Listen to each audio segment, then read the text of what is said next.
The transfer saga of Oleksandr Zinchenko has been a quick one. Less than a week since Arsenal's interest was confirmed, a deal was agreed with Man City, personal terms were sorted out, and even a medical has been passed. But let's find out today if the player has been spotted officially in Arsenal colours. What's David Ornstein had to say about Youri Tielemans? Will Arsenal make a move for Leroy Sané? And what did we learn from Arsenal's third game of pre-season against Orlando City?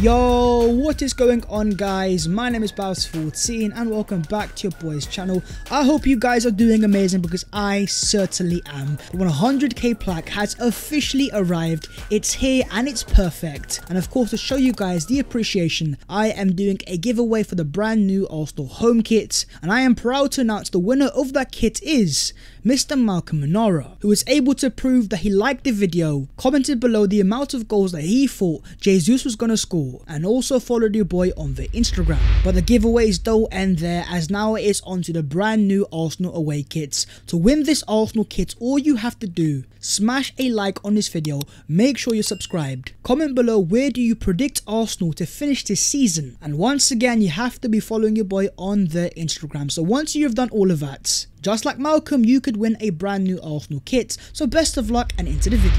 Getting into the latest Arsenal transfer news. The inverted left back is a profile that Arteta has always wanted at Arsenal Football Club, and it looks like he has got his man. The last that we heard about this transfer was Mr. Here We Go himself on this channel, Fabrizio Romano, confirming that a deal was agreed. The personal terms had also been sorted and all that was left was the medical.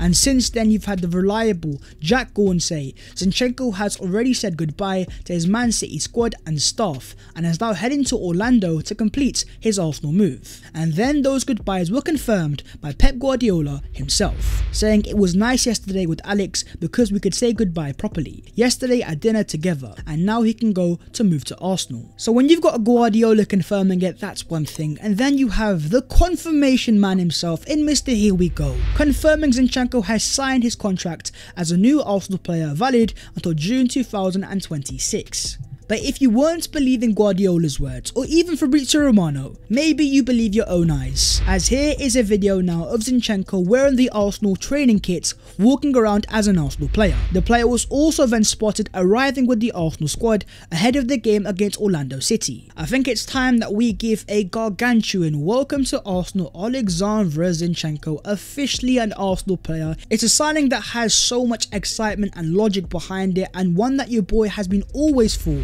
But it's also a signing that we have to understand the importance of the role of Mikel Arteta, because as Fabrizio Romano confirms, Zinchenko only gave the green light to Arsenal because of Mikel Arteta. As with Gabriel Jesus, their relationship from working together at Man City was very strong and it's been a big help. You've also had other sources confirm that Zinchenko has had opportunities to leave City in the past, but he's always been happy to stay until enter the scene Arsenal Football Club. And that relationship with Arteta goes back a long way. In fact, according to the reliable Simon Baciakowski, it was kind of Arteta's idea who suggested to Pep that Zinchenko could play as a left back. And that's why he's coming to the Emirates Stadium, because yes, we love Kieran Tierney, but one, he's not reliable in terms of fitness, and secondly, he isn't an out and out inverted left back. But Zinchenko is a player that is more suited because he is a midfielder by trade. He's a better technician naturally. Your role is to move into midfield as Arsenal attack. It's a very specific role where very few fullbacks have the technical ability to do that. For Arsenal to then sign one for just a fee of £30 million,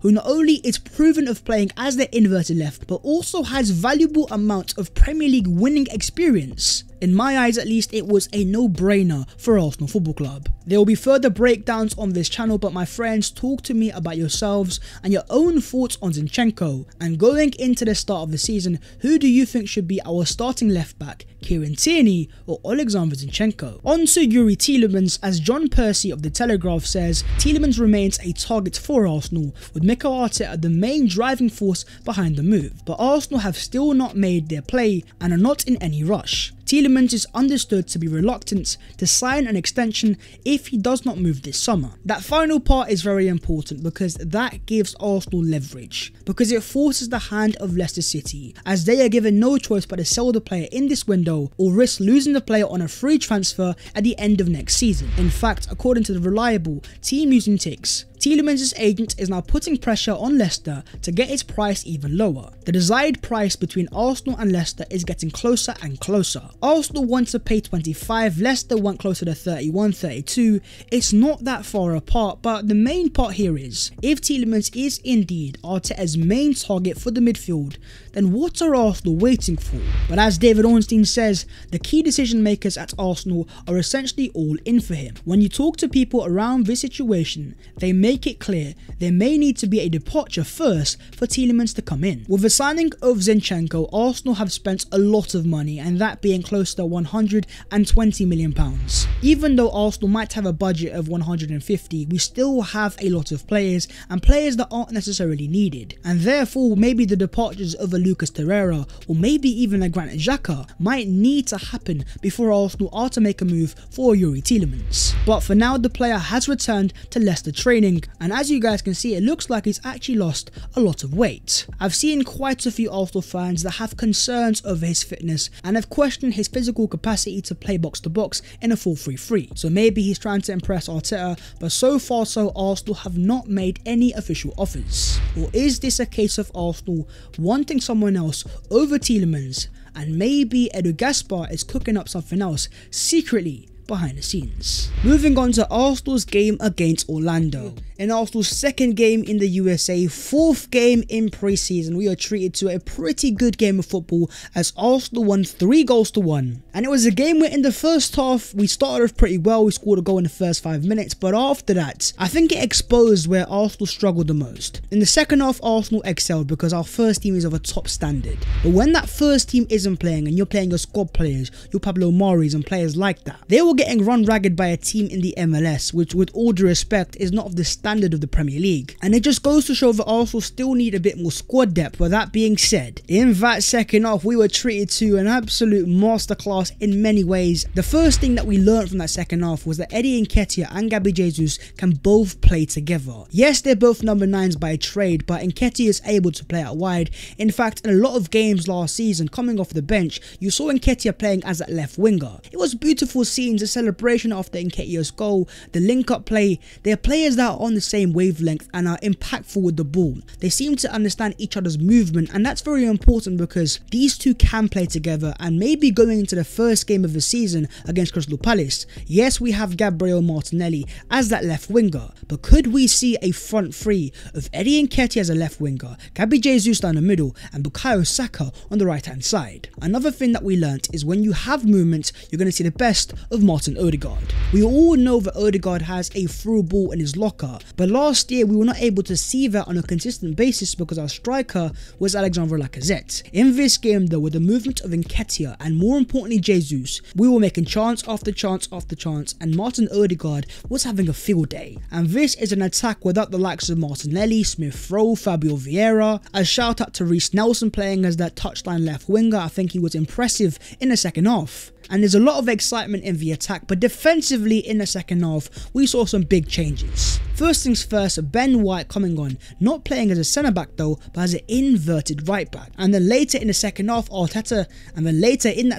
Mikel Arteta throws on William Saliba. And then you had the three of Gabriel, Saliba and White playing together for the first time. Of course, we have Tomiyasu on the right hand side, and when he's fit and available, I do want to see him starting. But thus far in this pre-season, we have not seen anything of Tomiyasu because he's currently injured. So when you're going into the first game against Crystal Palace away at Selhurst Park, the atmosphere will be electric and you need to have your players that are really mentally ready. With these next two games left in pre-season against Chelsea and then you've got Sevilla, keeping that Palace game in mind, we might have more games where you have Zinchenko as a left back, Gabriel and Saliba as the centre backs, and then Ben White as the inverted right back. One more thing that stood out to me is in that first half, Albert Sambi Lokonga playing as a number 8. Now I've said this in the past that when playing as a number 6, I don't think Sambi right now has the maturity to really thrive in that position. But when playing as a number 8 and given license to roam forwards and attack, we see the best of Sambi Lokonga, and maybe it's food for thought for Arteta, who's looking to sign a Yuri Tielemans type of profile that if we don't sign that player,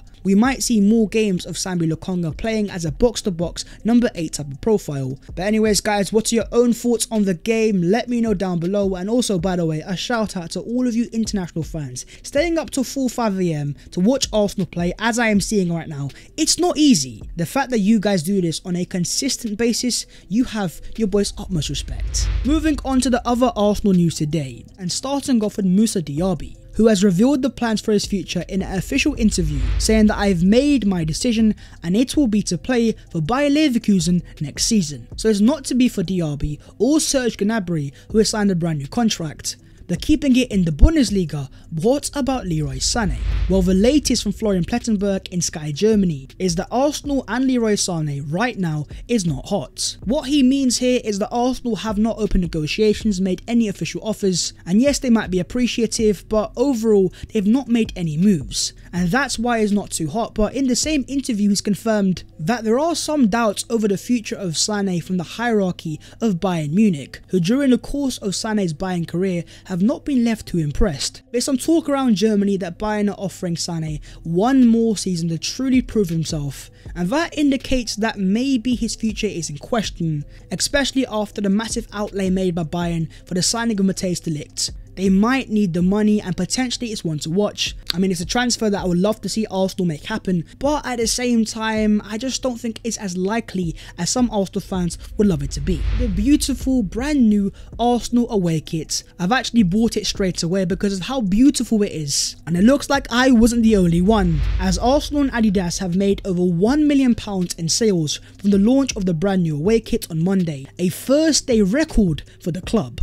And I can't say that I'm too surprised. The black and gold, the sleek design, it's a very special kit, and dare I say already up there with one of my all-time favourites as an Arsenal fan. And one of you guys could also get this shirt very soon. The giveaway details are down below in the description. Fabrizio Romano says, done deal, signed right now. Arsenal's Mexican talent Marcelo Flores will join Real Oviedo on a loan deal until June 2023. So just like Omari Hutchinson, Marcelo Flores is also on his way out, but the key part here, it's only on loan, and as reported by The Athletic, it's a straight 12-month loan with no option to buy. Game time and the environment of the loan club was prioritised. We're looking to secure the move, as well as the opportunity to secure an EU passport within the next 24 months, because players can only develop to a certain amount playing for the Arsenal Academy. But moving elsewhere to play regular first team minutes, to really grow as a professional, it's very important, and as we have seen with other clubs like Chelsea who truly utilise the loan system, the likes of Armando Broja, Conor Gallagher have developed so much from loan spells that Arsenal have to take a leaf out of their books, and it looks like they're doing that. According to a report in Portugal, Brighton have turned to Nuno Tavares as their successor to Man City bound left back Marc Cucurella and want to sign him on a season-long loan. Although Marseille remain interested, the strongest possibility at this time is Brighton. Nuno Tavares to Brighton would be one of the weirdest transfers I have ever seen, but at the same time, they are clubs that have some of the best scouting in the world, and it should be an indication to us Arsenal fans there's definitely a player in Tavares. So it's going to be very important to see what Arsenal do in terms of options or obligations to buy, and after signing a brand new left back in Zinchenko, do they think Tavares has a long-term future at Arsenal Football Club? But anyways, that's the video there and there, so hopefully you guys have enjoyed. If you have, don't forget to smash a like and subscribe if you are new. If you want to win that brand new Arsenal away kit, you guys know exactly what to do. All the details are down below in the description. But that was today's episode of the Transfers FC, and all we can do is give a massive welcome to Arsenal, Oleksandr Zinchenko, a 4-time Premier League winner at Man City. Can we make it 5 times at Arsenal? We're gonna have to wait and see. Until then, take care of yourselves, and in a bit.